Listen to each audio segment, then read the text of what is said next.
বন্ধুরা, আজকে আমি এমন একটি প্ল্যান্টের পরিচর্যা করতে চলেছি, সেটি আমার ভীষণ একটি পছন্দের প্ল্যান্ট।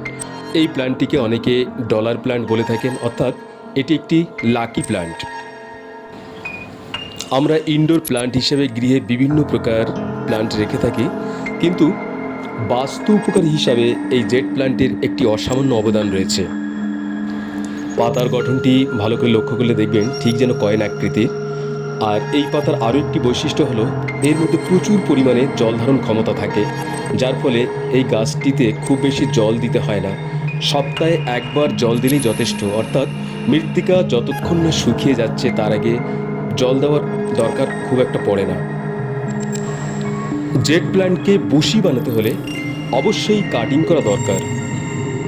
তাই আজকে আমি আমার পুরাতন একটি গাছের টবকে কাটিং করব, আর সেই কাটিংগুলিকে বসাবো অন্য একটি নতুন টবে।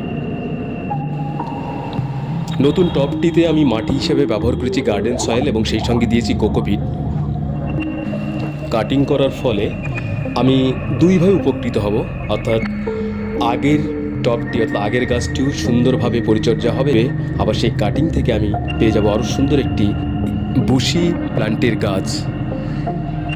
এই প্ল্যান্টটি পরিচর্যার জন্য দিনে অন্তত 2 থেকে 3 ঘন্টা সূর্যের আলো ভীষণভাবে প্রয়োজন। তবে আগেই বলেছি, যতক্ষণ না মৃত্তিকা শুকিয়ে যাচ্ছে ততক্ষণ কিন্তু এই গাছে খুব বেশি জল দিতে নেই। তাহলে বন্ধুরা, আমি আমার কাজটি সম্পূর্ণ করে ফেলেছি। ভিডিওটি আপনাদের কেমন লেগেছে কমেন্টে অবশ্যই জানাবেন।